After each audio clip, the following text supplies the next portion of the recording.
大怪盗アルセーヌ・ルパンが残した不思議な宝物ルパンコレクションがギャングラーに奪われた。失ったものを取り戻すために戦う怪盗、世界の平和を守るために戦う警察、君はどっちを応援する？ Hello, and welcome to LupinRecap VS PatReview, the podcast that's stirring up a storm. I am your host, Lokamasi, and with me is my co-host, Fefner Masamune. I'm How you still doing, Fefner? Slightly ill-ish, but I'm fine. We'll work our way through it. I'm stuffy, and medicine is still a godsend, so I'm at that stage. Well, today we're going to be talking about the third episode of Lupat, titled Take Them Back, No Matter the Cost, or something to that effect. It's an imperfect translation. Before we get into the episode, I wanted to cover a little discussion question, but before that, we talked about our previous experiences with Sentai, and we forgot the most important one. The Wonderful 101! I don't know how we forgot that. Yeah, Wonderful 101 rules. It's real good. It certainly has, some of the aspects I touched upon last time with, everyone kind of having different powers, but, it's all themed in the same way. Mm-hmm. And the character development that the team goes through really lines up with what I love so much about Lupat. Yeah. So I don't know why I didn't think to ask about it. Yeah, it is. I'm going to be making a lot of comparisons to Wonder Red at some point in the show. Spoilers. Yeah. I it's mainly red and blue in that game. Thinking back, green's sort of in there a lot, and then afterwards everyone's kind of there, but, other than that, yeah. Red, blue, Vorkin, and Immorta are the characters that develop, and green is super present, but he's there mostly for character jokes. relief. Yeah. Comedy relief.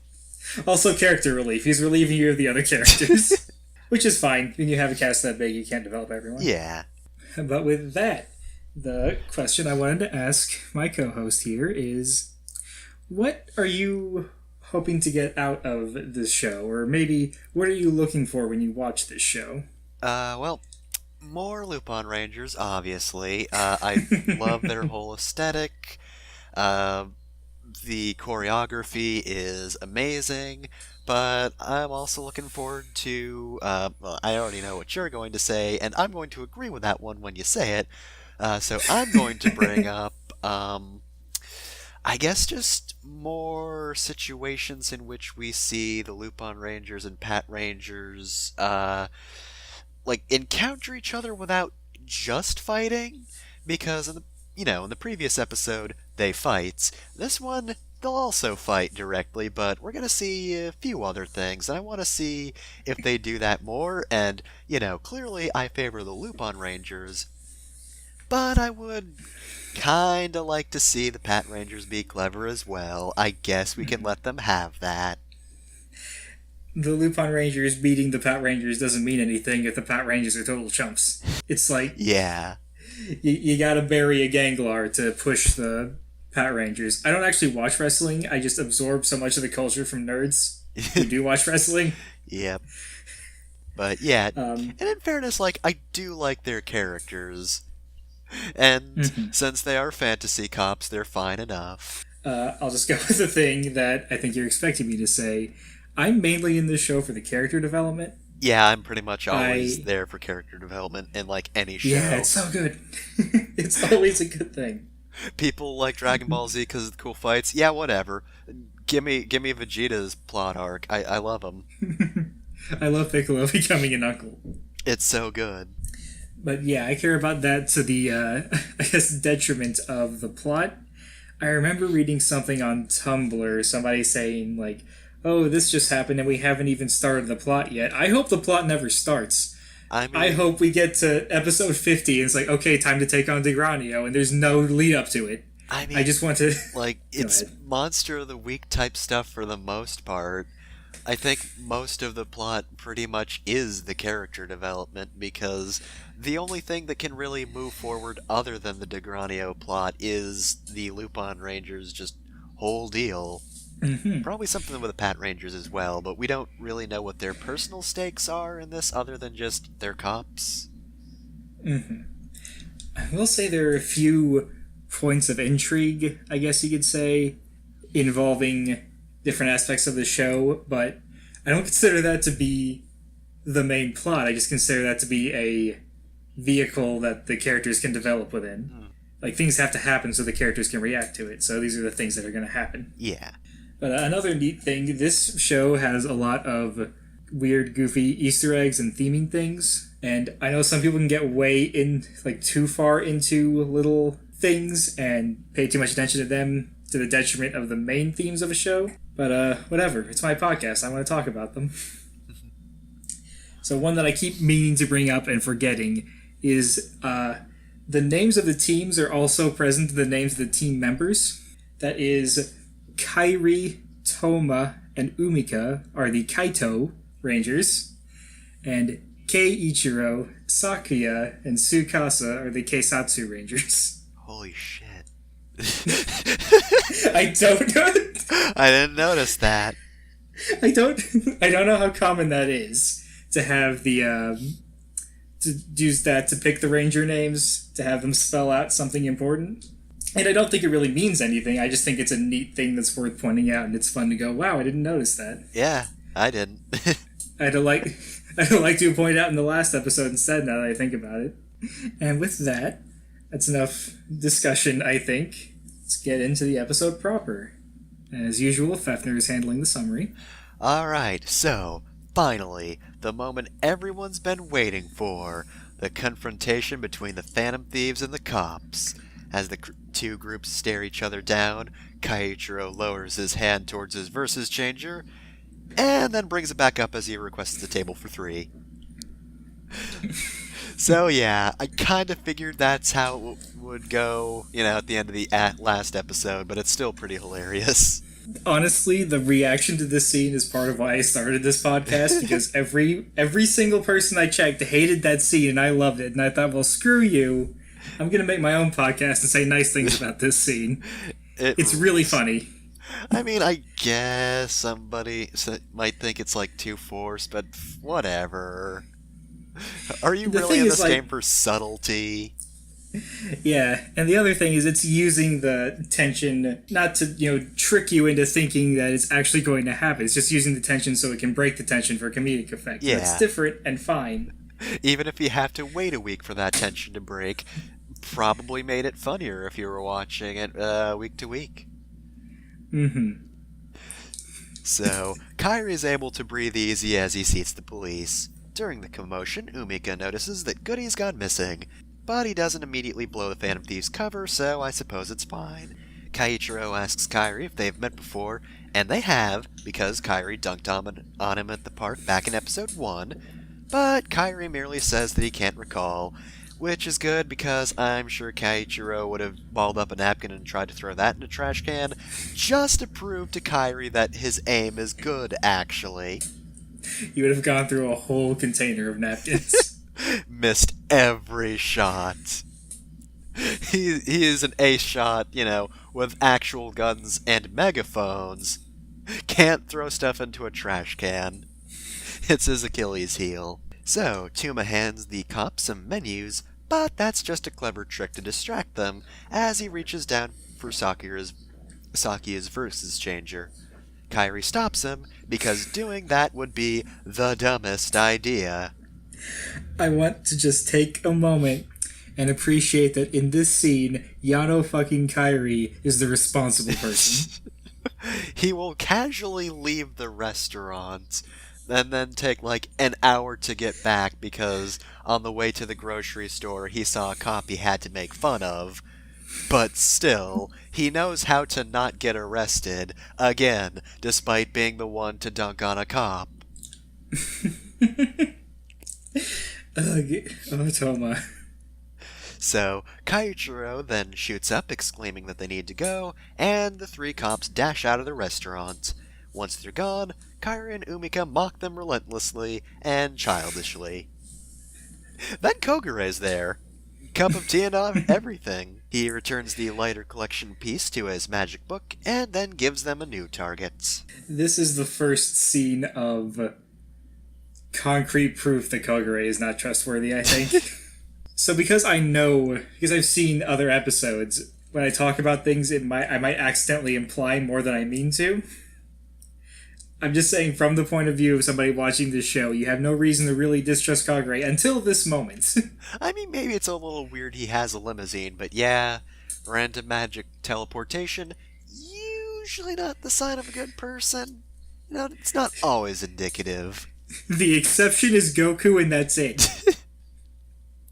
So, anyway, said target, currently using his magic ability to carve some buildings apart from a distance and reforming them into a statue of Dogranio. So, this guy is some sort of weird snail guy, I guess? That's Nameri Bacho, and as far as first impressions go, he seems like kind of a dork. Every time he does something, his catchphrase is just nice. he gives his own work a thumbs up, just like, yeah, good, nice, I like it. Oh god, he's the kind of asshole to like his own Facebook status. So yeah, that's when the cops rush in. Kaisatsu change occurs, and they charge in guns blazing. Guns and megaphone guns. You know, the usual cop thing. Keisho's actually using his megaphone, and I'm surprised he didn't blow out the visors on the other Rangers. Why did they give the shouty man the megaphone? That seems like a bad idea. I want, like, a gag where Keisho's megaphone is, like, muffled somehow. And the other two aren't, because they actually need theirs. Keiichiro can just shout normally. There was one time that they hadn't muffled it, and oh boy, he leveled a city block. So, the Lupin Rangers arrive second on the scene, and because Nameri has no bodyguards, they decide to intercept the Pat Rangers before they inevitably kick Nameri into the stratosphere. Since everyone's ignoring him, Nameri gets annoyed and uses his non-collection ability, the Goo machine gun. Everyone leaps out of the way, except Nigu, who gets owned immediately. Said Goo machine gun creates an incredibly sticky substance which keeps Nigu in place. Blue wastes no time taking the opportunity to nab his Versus Changer, but thankfully for the Pat Rangers, Sangu is able to retrieve it, only for Nigu to mess up when grabbing it when it's coolly thrown towards him. Seriously, he wastes a slow motion and then immediately falls backwards into more goo. You could not possibly fuck up more than this. Saki is having a bad day right now. Real bad day. He's trying as hard as he can. So, meanwhile, Nameri gets tired of this frantic battle and waves goodbye as he promises that everyone else will be the ones caught if they chase him. Then he teleports by, melting himself with his own goo. It's a fancy effect, at least. What if that wasn't a teleportation? He just died. I fricked it. Oh no. That thought just entered my head, and it's really funny to me. So, with him gone, Red and Yellow see no reason to stay. Blue, however, is still fighting Sangu. Presumably, Red is rolling his eyes under his mask as he grabs Blue and makes his escape. The Pat Rangers decide not to pursue them, as Nigu is still helplessly stuck to the ground. So, elsewhere, the majority of the Phantom Thieves are in agreement that they may as well ignore the cops since they know where Nameri is hiding out, thanks to Kogure's letter. Except Tuma, who mentions that they need to take the Pat Rangers Versus Changers as well. He's angry at his partners for not wanting to rush in, since the cops are just another obstacle to finishing the collection. He then rushes off, leaving Nameri to Kairi and Umika. Kairi tries to pursue him, but then along comes Goody, into Kairi's head. He goes down, because the last thing you want crashing into your skull is a being named Good Striker. I really like the breakdown between Toma and Kairi in the preceding scene, because it really highlights the whole problem in that Kairi does not appear to be taking this as seriously as he is. Yeah. We've seen inside Kairi's head in the second episode, so we know he cares about this, we know he thinks about everything he does, it just doesn't look that way to anyone who speaks to him ever. Yeah, except maybe Umika. She doesn't really throw her hat into the ring here, but like Kairi, she's not as aggro, whereas, Right. Tuma just wants to finish this now. And then Toma is just off like a charging bull. He's seeing red, and he just cannot stop himself. So, meanwhile, in Hell, Degranio has learned of Nemeria's statue. Destra isn't terribly impressed, and drops the fact that Nemeri is an art forger. Ghosh seems amused, though, and Degranio's chill, so he'll let it play out. I like how we've already hit the first Ganglar to ignore the Conquer the Human World directive, and this is only the second Ganglar. Well, I mean, third if you count Roulette Frog, but really, who does? He wasn't a part of the contest, so I deliberately did not count him. Died before any of this could even start. Good job, idiot. And Degranio was like, well, I know it's not what I said, and it's not even tangentially related to what I asked them to do, but whatever. It's a good statue, I like it. I'll roll with it. So, back in Not Hell, Tuma has a sudden flashback while uttering the name Aya. As it turns out, Aya is the reason he knows how to cook, and the reason he's so passionate about cooking. And also she's his fiancée because he proposes to her over the nice dinner he made. We then cut to the outside of a dress shop, where a familiar scene plays out. Aya is talking to Tuma over the phone. She screams and Tuma rushes to her, only to find her encased in ice. Back in the present, Tuma prepares to start some trouble, but Kairi, likely having applied several bags of ice to his forehead, drops in and reminds Tuma that doing anything rash and getting caught would only put the Phantom Thieves at a disadvantage. Before we get too far away, there is a really good bit of physical acting from Toma's actor right after the flashback that I want to point out. Because I think I mentioned to you off the podcast, I really appreciate the suit actors in this show. Yeah. But I really need to call out Toma's actor here because he does the most common generic gesture of anger in the world, of clenching his fist. And that image is burned into my mind. I think of it every time I think about this episode. So he was able to take the super common trope and sell it in a way that really stood out to me, even if I can't really describe how. Yeah. He also does good face acting as well, but we'll get to that later. So, Kairi also brings up an important point. They don't have to worry about losing track of the cops, because the cops are always going to be after them and the Ganglars. So, doesn't really pay to be aggro when it involves the cops. You kinda can't miss Kaiichiro. It's impossible. You just walk outside your door and say, I think the Kaito thieves are cool, and then you just wait and hear for him to scream, damn you! It's like playing Marco Polo, but you say Phantom Thieves are cool. Inevitably, Kaiichiro will respond. So, speaking of the cops, Kaiichiro is lecturing Sakuya over fucking up repeatedly. The cops then receive an anonymous report. Kairi, using a voice changer, gives them Nemeria's location. Kaiichiro and Tsukasa rush off, while Director Hilltop stops Sakuya and tells him that if he makes a mistake, just make up for it, because he's the cool boss and he understands that people make mistakes sometimes. I really like this scene because it appeals directly to my millennial sensibilities, and that sounds sarcastic, but I mean it. It was really nice to see Sakuya get totally dressed down, and then his actual boss just says, look, I understand what happened. Try not to let it happen again. Yeah. And that means a lot to me. So, at the art museum, Atelier Baccio, Nemeria is planning his next statue when the cops bust down his door. They surround him in a pincer formation and initiate their Kaisatsu change. And Sakuya is next to Tsukasa and on the opposite side of the Ganglar from Keiichiro. Probably not an accident. Still lacking in minions, it seems that Nemeria is not long for this world at this point. But it turns out being backed into a corner is perfect for Nemeri because he's installed a button there, and pressing said button releases goo all over the room. All 3 Pat Rangers are bound in place, while Nemeri laughs his way out of the room. But, of course, Red had already figured out Nemeri had set up a trap, and the Phantom Thieves lay in wait for him outside the museum. Tuma remembers a time Aya had told him that even a seemingly pointless detour can have unexpected possibilities, and he smiles. This is, I think, that one scene I was just talking about a moment ago, where the face acting is really good. It's really good.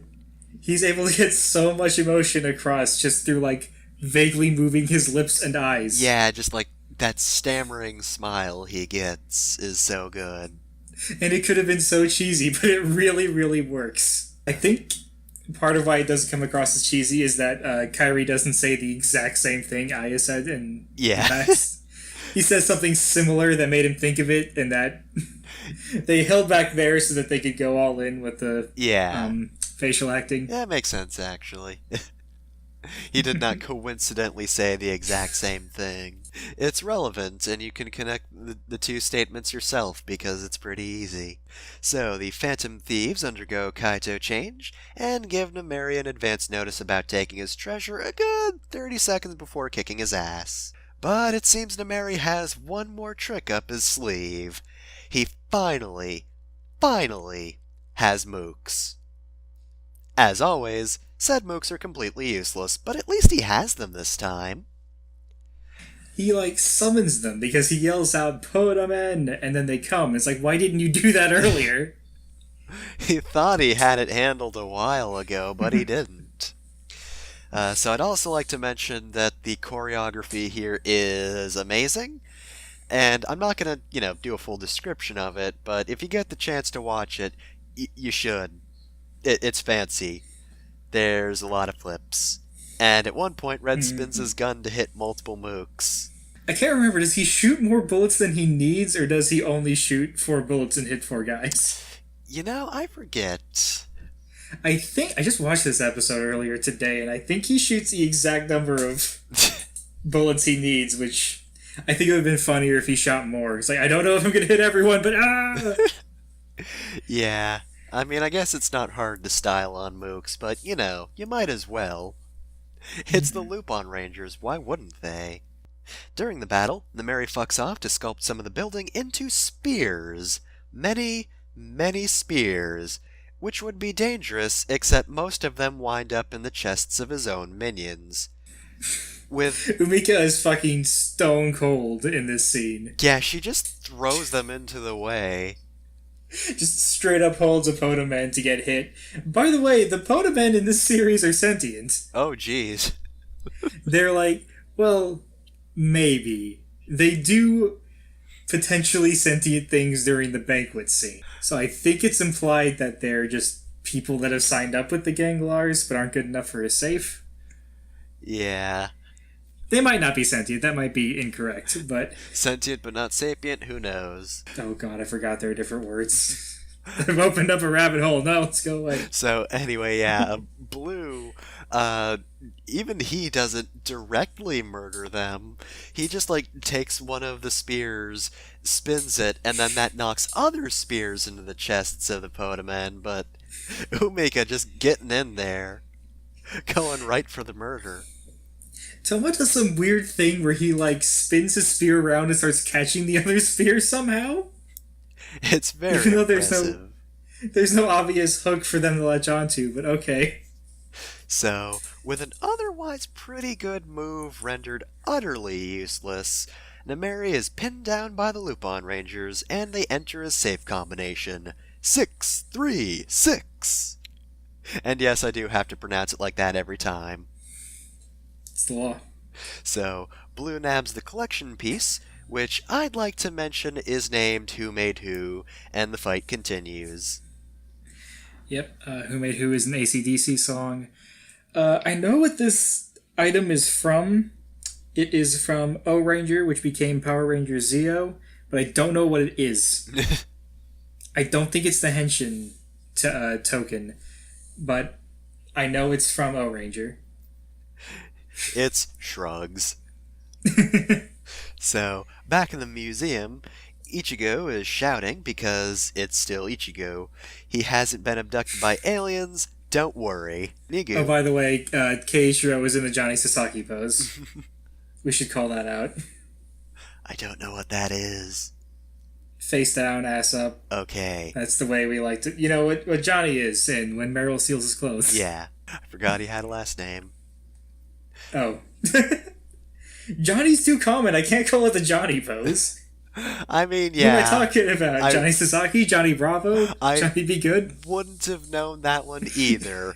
But yeah, I always just call him Johnny. Alright, fair enough. So, Nigu, taking the director's words to heart, decides to show everyone how serious he is. He fires his gun at his megaphone, flipping it through the air and through the goo trapping his arm. Nigu then carves his way out of the trap and frees his partners, one of which sooner than the other. I like Keiichiro's and Sakia's responses here. Keiichiro redeems himself from the unnecessarily mean reprimand by praising Saki immediately. Praise me And more. I'm a person who does better when being praised. And Keiichiro more or less takes that to heart. Like, it actually weirded me out rewatching this episode, seeing him yell at Sakia like that, because he's not really that mean most of the time. He's loud and passionate. Wow. But he very rarely, like, takes his anger out on the other, his coworkers. Yeah, good to know that that's actually a pivotal scene. I know, right? It's a fucking joke scene, and it actually, like, really develops Keiichiro's character. Yeah. And Sakia. Yeah, and I like how they just kind of leave Tsukasa behind for a moment. Not, like, because they're jerks or anything, but, like, they genuinely just forget that she's there because they're rushing off to stop a ganglar. They get too hyped up in the moments. So, outside, the Lupin Rangers are prepared to finish Nemeri off, which means it's Good Striker's time to shine. Yellow's worried about the existential crisis of combining into one person, which she should be, but the other two resign themselves to their fate and activate their special attack. I like how Kyrie says, "Come on, it'll be fun," where in the last episode he's like, "Wow, look at those fucking idiots. What a bunch of morons who'd want to fuse together. What a stupid idea." And now it's like, oh yeah, this'll work. This is a great idea. I feel like that might be sarcastic, but also I like Blue's response of like, yeah, whatever, just do it. I don't care. I'm already too close to you, chuckle fucks. The second I get Aya back, you're never seeing me again. So, Goody enters 3, 2, 1, and then rather than combining, Red is split into 3. Everyone takes a moment for the situation to settle in, especially all 3 Reds, who freak out only after pondering about the situation for a few seconds. It's a very simple gag, but I do love it. Just the music cuts, everyone's like, huh? Oh, wait a minute. It's also a very simple contrast with the Pot Rangers that I really like. Yeah.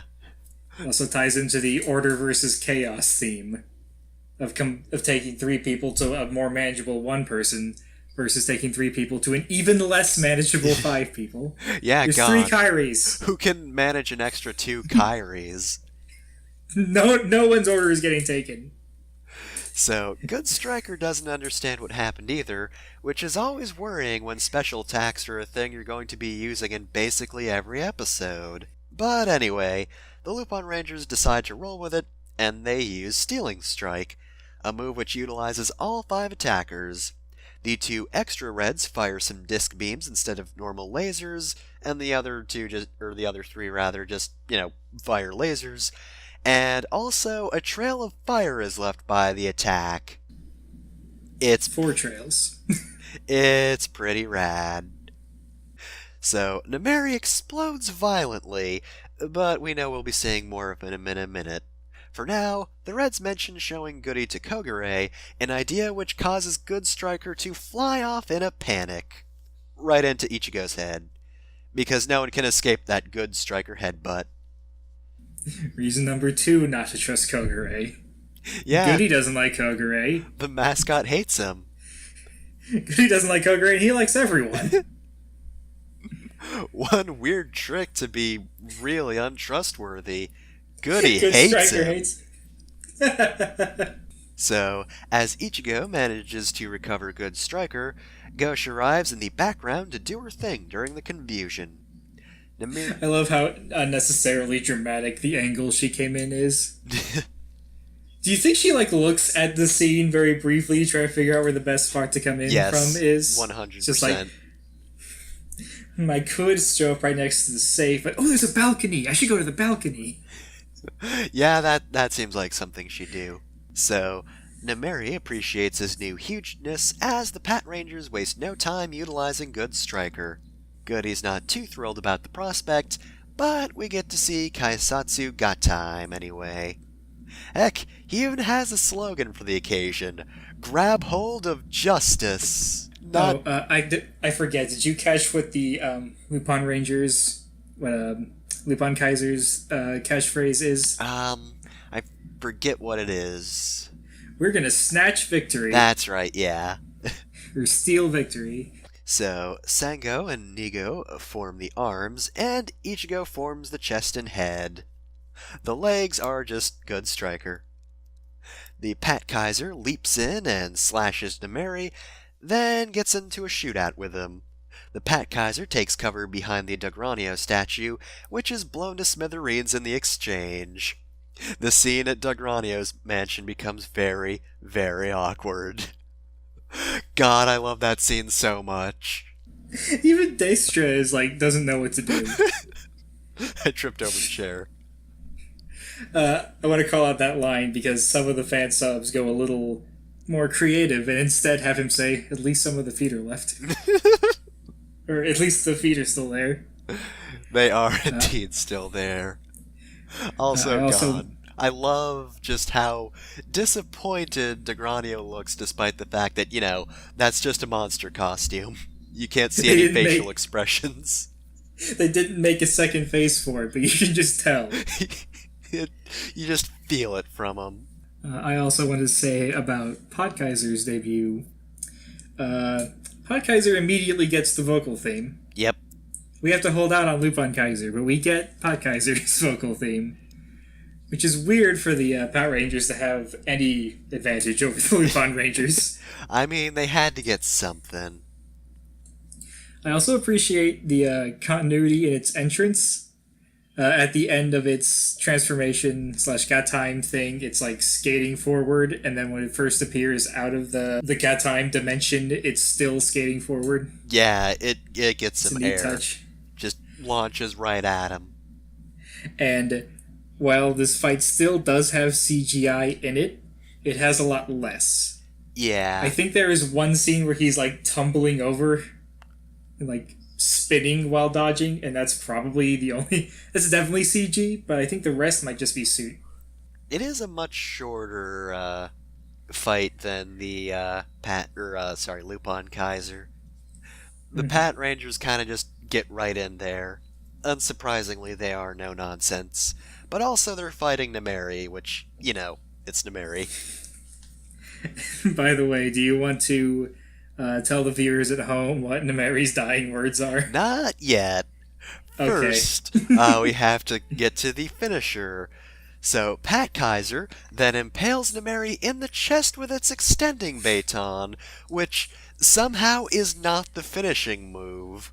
That's just a thing. We just do that. The actual finishing move is the Pat Kaiser Bullet Strike, which is a fairly dull name for a fairly dull move. Pat Kaiser just braces its gun against the baton and fires. Thankfully, though, we have Nemeri to really bring this scene home. The final thing he shouts before he dies is, "I didn't do very well." I love that line so much. Because I don't even think he's like the worst gangler. There are ganglers that do worse than him. They may have blew that line too quickly into the show. But it's a good line still. Just dying, he shouts, "Oh no, I fricked it. I have regrets. That was mediocre. I could have been a lot better. So Only 3 out of 5 stars." So, in the control center of the Pat Kaiser, the Pat Rangers are ready to congratulate themselves on a job well done when Goody springs out from a panel wearing a police outfit instead of his fancy vampire suit from the Lupin Kaiser. Ichigo and Nigo both panic at the sight of him, but I love Sango because her immediate reaction is to point her gun at him. Zango's getting out of here alive. Obviously, Sakia is just, as in the corner as he can possibly be. Kaichiro's more alarmed than full-on panic, but yeah, Tsukasa just fucking gun. I'm running on 3 cups of coffee. And it's I have not no enough. patience for you.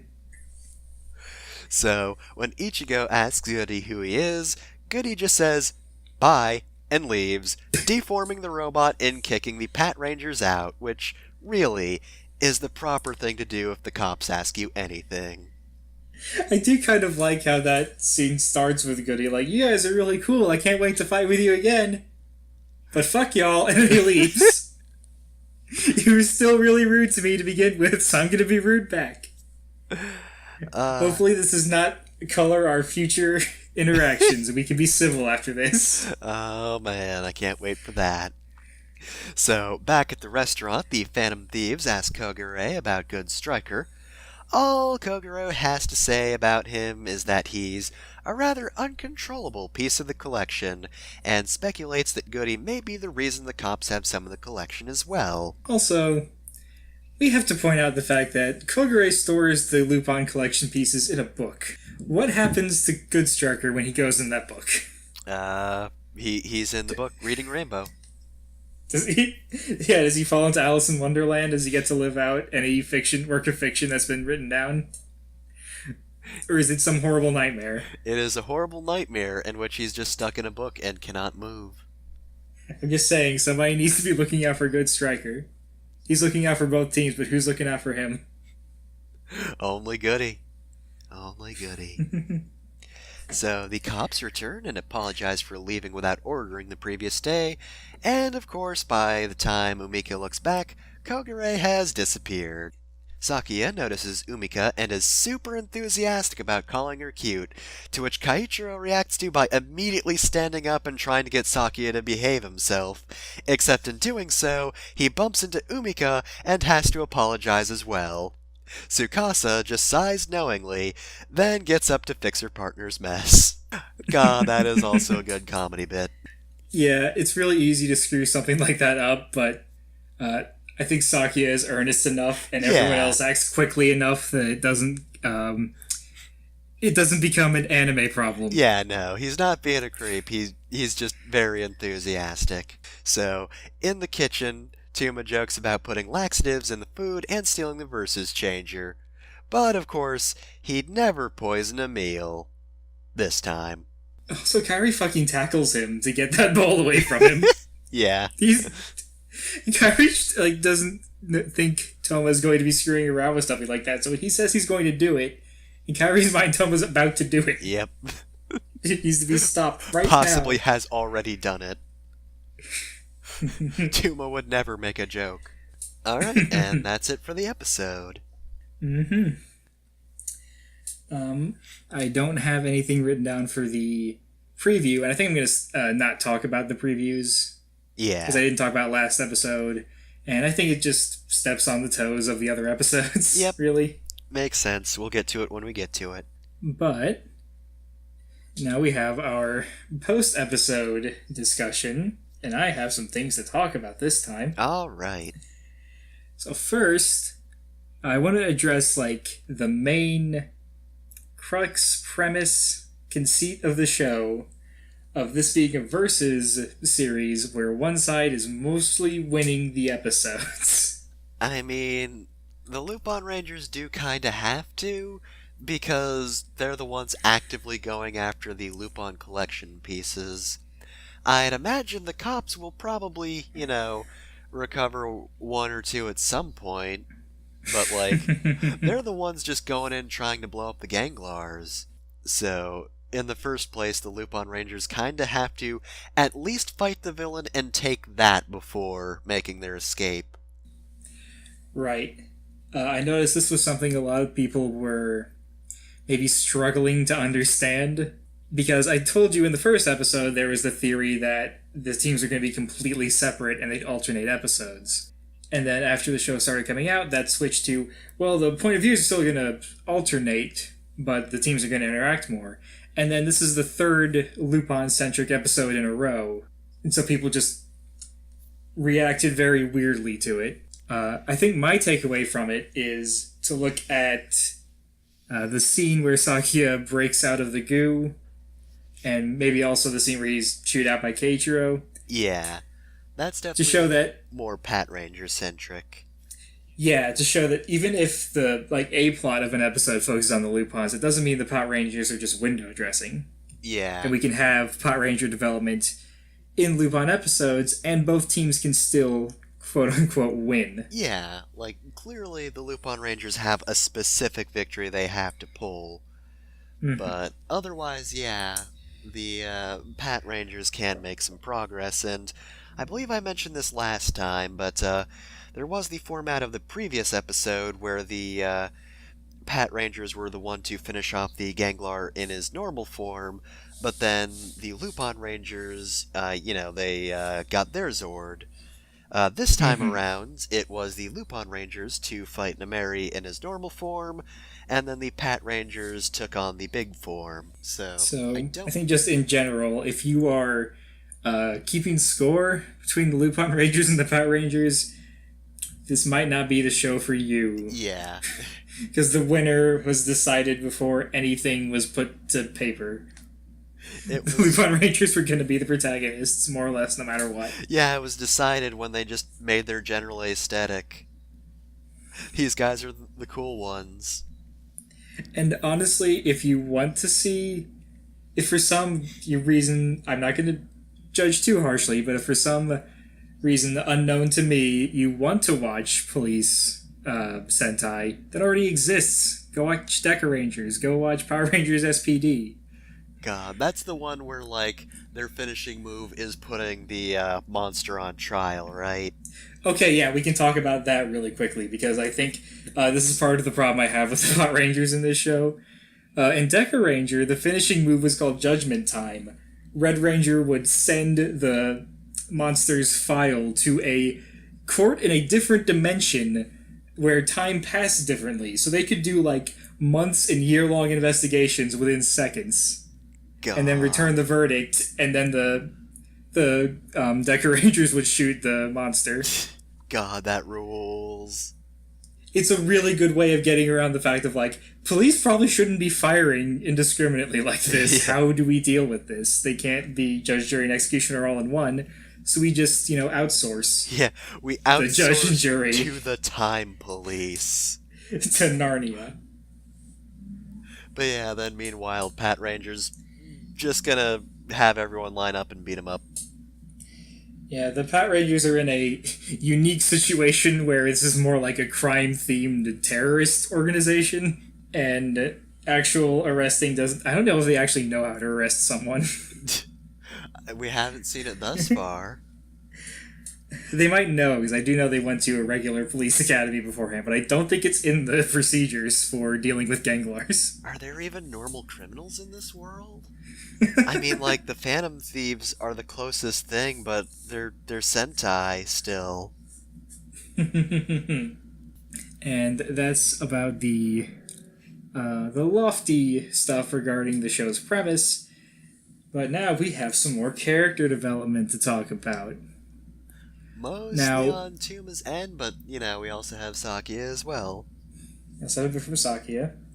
And you are studying creative writing, so you probably have a better way of describing this, but I'm going to try, and it'll be a fun reversal. You can interrupt me and tell me when I'm saying something wrong. For the most part, the secondary Rangers, at least, follow a really simple but effective style of character building, where they have their one character trait, and then they have a countervailing trait, and the two are connected. They're not so much opposed to each other as they are sides of the same coin. I'm sort of floundering on how to describe this, so I'll just go into the examples and hope the description follows naturally.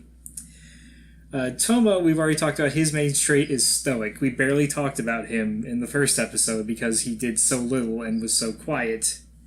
And in this episode, we learn that he's actually has the bloodlust and is trying to murder as many gang lords as possible, and is trying to rob the cops the first second he thinks he has to. Yep. And those two traits aren't contradictory, but they are unusual to be in the same person. Yeah. And that creates an interesting character and an interesting dynamic. To contrast this, I want to talk a bit about the scene where Kairi confronts Toma, because that shows a darker side of Kairi. Maybe. We know about Kairi, he's carefree, he doesn't really do his job, he's lazy, well, not lazy, but lays about. In that scene, we also show that he's maybe a little selfish. Yeah. Because the thing he says to convince Toma not to go through with it is, this is going to affect me, Kairi. I'm going to be inconvenienced by your actions, Toma.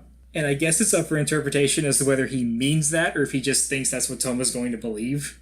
Because he could have said, Toma, I'm worried about you and I don't want you to get hurt unnecessarily. But he doesn't even try that and see if it fails. He goes straight into, you're bothering me. I mean, technically he says the Phantom Thieves, but that is basically the same idea. Like, he doesn't say, hey, yeah, Tuma, are you sure you want to be in jail?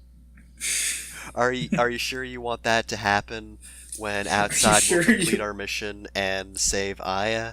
Do you want to be in jail for that, buddy? Are you sure you want to be arrested by Sakia? Are you ready for that? He fumbles the handcuffs, keeps dropping them. He keeps trying to say you're under arrest, and he's so excited when he finally gets it. He takes a deep breath in the whole production, and then Tsukasa comes in and says, you're under arrest, and takes away Toma. Oh, come on, I almost had that. I was going to get it eventually. But yeah, when Kairi says, good of the group, that's still kind of harkening back to the whole, like, if one of us dies, we'll keep moving on. Like, it's sort of group-minded, but it's kind of selfish in its own way. Yeah, they're saying we're going to promote the interests of the group by acting in our own interests, because that will also help the group, because we're a group of individuals and all that. Yeah. But I think Kairi says something specifically like, my wish will become harder to obtain. Okay, yeah, I think he does say that. Yeah, that could be a translation thing. And I'm going off my own memory here. It wasn't like I didn't pick up on the first time I watched this episode. Watching through it again, like, Kairi is very self-centered in that conversation. Yeah. But it works, which is what makes me think that maybe he was just trying to appeal to Toma. Oh, selfish? Yeah, I can see that. Alright. Well, there are people like that, like, will never let somebody act in their own Actually, that's going to get confusing because of pronouns. Like, I might be someone who will never let somebody act on my own behalf, but if they're acting on their own behalf, I can't stop them. Yeah. So Toma might think, well, Kairi, I don't want you to worry about me, but if this is going to inconvenience you, that's fine. Or I'll stop then. That's not fine, is what I meant. Really, I think it was just a matter of convincing Toma that the VS Chargers are better in the hands of the police, because then they're just dangerous and they have just enough rope to hang themselves. Yeah. We also have a similar thing with Sakia and Keiichiro. Because with Sakia, we didn't talk too much about his character, but he's childlike. He's also carefree, but in a different way than Kairi. Yeah. It's more of an innocent and less self-centered way of... Like, you would say he doesn't have a care in the world. Yeah, whereas Kairi, he's just a teen.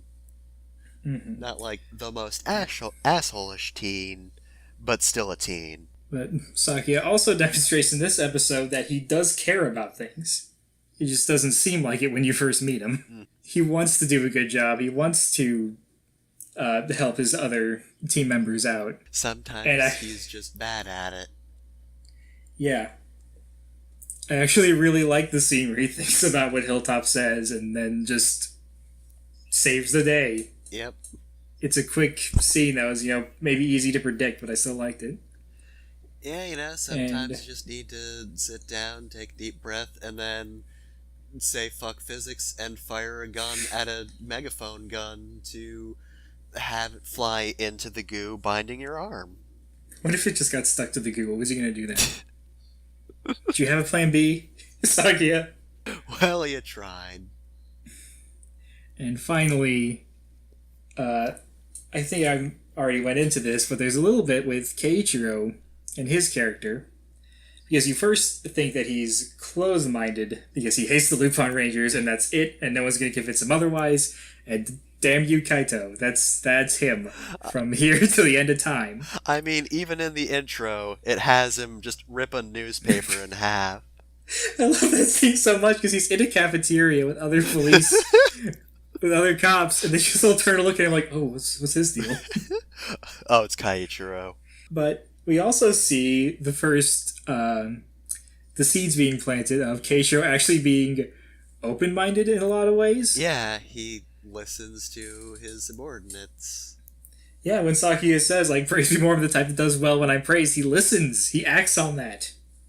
We probably don't have any baby boomer watchers, but if you are, and your employees say, I do better when I'm praised, listen to them, goddammit. They know what motivates them better than you do. Yeah, like, it's such a tiny scene, too, and like you said, it's comedic, but, like, I probably wouldn't notice in upcoming episodes when that starts happening, unless he'd pointed that out, but now I'm looking forward to that. Yeah, it only stood out to me because when Keiichiro is dressing down Sakia, it's meaner than in the first episode. Yeah. Because in the first episode, Keiichiro was, like, pre-mad, and he's just cutting loose about, like, he's mad at the world, and Sakia is there and can't get away. Yeah, this is personal. Yeah, in this episode, he's actually reprimanding him for a failure on the job, and that Sakia already feels bad about. Yeah. Like, the thing that stands out to me is when Sakia apologizes and Keiichiro gets ready for a second round. It's like, what are you doing? Yeah. Sit down! Calm down! God! Thankfully, Tsukasa's there. I'm so glad Mom is here. And then Hilltop shows, like, he does have a purpose in the team. Yeah. Despite not being able to transform. I will constantly joke about him being the cool boss, but, like, he is actually a good boss. I would like to have him as my boss. Yeah. But that would mean working for the police, so maybe not. And that's what I wanted to talk about, was the way this show is developing its characters so far. And normally we'd move on to predictions, but you told me you didn't have any. I would like to mention, before we move on, though, gotta talk about the Ganglar. Nemeri. What you think about him? Do we have to? What a doofus. I like talking about the villains, even if they're monsters of the week. Yeah, it's probably weird for me to say because I kind of picked up on some small stuff with Keiichiro and Sakia, but I don't pick up on little things with the Ganglars. Yeah. They're very interchangeable to me. I think this guy has the best dying words. Yeah. I think one interesting thing about him, though, is that, like, his natural ability is actually really useful. Unlike with Garato, whose ability was just gets extra arms, Goo Machine Gun actually comes in real useful, and is in fact more useful than his safe ability. That's always interesting when the Ganglars... You see someone who's like, well, why do you even have a safe? Yeah. You didn't need that item. That could have gone to somebody who needed it. Yeah, so, like, Garato wants to know he has 4 arms. If he doesn't have fire, he's just toast. Heck, the Pat Rangers didn't even know he had 4 arms, but when it came up, they didn't care. They just kept fighting, and they were fine. Yeah. Nemeri, despite being kind of adult, is a little more balanced. He doesn't need to be nerfed. Yeah, honestly, like, we briefly mentioned JoJo before we began recording, and how, like, if you have a good ability but are an idiot and can't use it creatively, then you're not going to do very well. And Nemeri is kind of at a weird middle ground, because he has that good idea with the spears, but he doesn't do anything else. Yeah, he doesn't combine his powers. Yeah, he could have done something. He's good with the goo and good with the matter changing, but not good at using the goo to hold people in place and then create a sphere. Yeah, so he's definitely held back by his personality. That's also just because the Ganglers are so disparate, it really draws the idea of, like, they're all going to be doing different things, so they're not necessarily getting stronger as the show goes on. They're just harder to deal with because they're doing weird wackadoo bullshit. Yeah. Like the first guy, he had extra arms, whatever. We're only on episode 3. We're only on the second Ganglar, more or less. And we've already got this goo nonsense. Yep. I'd also like to point out that another thing he has over Grotto is just the fact that he works in big form a lot better, because I complained about Grotto's big form just being missiles for some reason, but Nemeria's got a machine gun this time around, which makes sense, because that was his ability in his normal form. Not too much else other than that, though, because again, his fight was short. Mm-hmm. But he was too much of a threat for the Pot Rangers to handle. You don't have any predictions, but I forgot to make a note of this, but I just remembered one of your predictions has kind of been addressed, maybe. Which one was that? You talked about how the promise to abandon each other would be called into question. Ah, yes. And it was by Kairi. Yep. Because Toma tries to play it off like, well, we promise to abandon each other, and Kairi's like, this is the worst time to bring up that promise. Yeah. This will not help us. We made that promise so it could help us, and you're using it to hurt us, you idiot! Yeah. You can't really follow that rule 24/7. Because it's all about opportunity, and that's just not a good opportunity. If you don't mind me trying to get a prediction out of you anyways, do you think any other character is going to develop their countervailing traits? Or do you think we'll get more interesting quirks from the characters we've already seen in detail? Well, let's see. We definitely 'Cause, have to get more from Umika, I think. Yeah.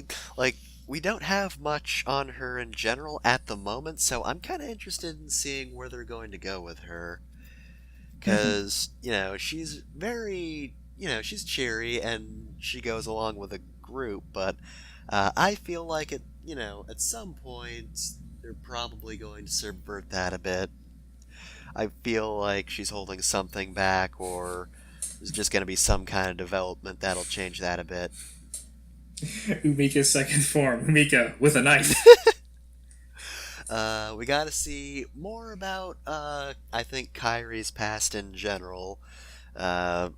Because, of course, he's carefree, but also, he was arguing with his brother before his brother fucking died, so, gonna see that at some point. That'll definitely be a bit different for him. Yeah, it's also just a neat way to set him apart from the subordinate Rangers. They were tragically torn from their loved ones at a time where they were happy together. And then Kairi is so much more conflicted because he was mad at his brother and then he died. It's like, well, fuck. Yeah. Now what? And let's see, the only other person who hasn't gotten development thus far is Tsukasa. Where do you think they're going with Tsukasa? That's hard to say. She's actually even more tired. I mean, there's no bottom to that barrel. So, she's more or less just, the glue that holds everyone together. She's clearly affected by her job. Again, she is exhausted, but also she's probably one of the more dutiful, I guess. Because Kaiichiro, of course, is pretty dedicated, but he's also very aggro. She's just, she does her work, and she does it well, and she makes sure everybody else is fine. You mentioned her being the glue that holds everyone together, and that role gets delegated to female characters a lot. It does. It's not 100% fixed because she's still acting like a stern mother, but I do appreciate that she keeps everyone together by being harsh with them. Yeah. And not the Umika style of, oh, let's just be happy and get along. Tsukasa's like, do your damn job. Yeah. Though to be fair, she also shares that role with director Hilltop, so it's not all on her. Right. Yeah. In fact, it might be more noticeable with Hilltop because he doesn't fight. Yeah, and I think Tsukasa's probably... Or does he? I just realized I may have potentially... I need to worry about what I say having seen all of this, because you might read into things way too much. And I have to throw out fake Spoilers, just to keep you on your toes. Yeah, but I guess it's more like Director Hilltop is sort of the glue, back at the office, but she is, doing that out in the field, like when she helps Sakia, who almost loses his versus changer. Actually, the more I think about it, the more she's just specifically Keiichiro's handler. She's not had to stop Sakia until this episode. And even then, she didn't do anything until Keiichiro tried and screwed up. Maybe there's just an order of operations here. Keiichiro is Sakia's handler, and she's Keiichiro's handler. And then Hilltop is her handler. It's just hard to tell because she never needs to be handled. Yeah, so I guess if anything, we might see the kind of toll that takes on her, because they have established that tiredness. So yeah, actually, I think that's probably where that's gonna go. I shouldn't say probably, since that's a prediction. I don't want to sound confident, because what if I'm wrong? The fun of these kinds of shows is to have people make wrong predictions, and I can't be a part of that because I've already seen all the episodes. But with that, I don't think there's anything I've missed. There's nothing I really want to talk about left in the episode. Any last minute thoughts from you? No, I think I covered pretty much everything. Alright, I'm glad we're getting into the character development parts, because now I'm talking more. Yep. And I'm not just letting you do all of the heavy lifting. It is just nice to have the character development this soon as well. And with that is our third episode brought to a close. If you want to follow us on Twitter, we are at LRVSPR. My personal Twitter is at Lokamasi, and Fefner. I'm at Fefner Masamune. We are not going to plug all of our various YouTube channels and projects. There's a million things. I don't know, just go to LP Zone and look through the entire thing. You'll find us eventually. I feel like I'm involved in too many things, and Fefner's involved in even more. So we can't plug everything every episode. I will say our email account again, LupinRecap VS PatReview at gmail.com. Email us if you want us to say anything. I forgot to check the email today, so we may have missed you. Oh no. But, I mean, I'm not too worried about that, but if we missed you this episode, I'm sorry, we'll get you next episode. And with that, there is nothing to say until hopefully 2 weeks, but I'm not making any promises. Adieu.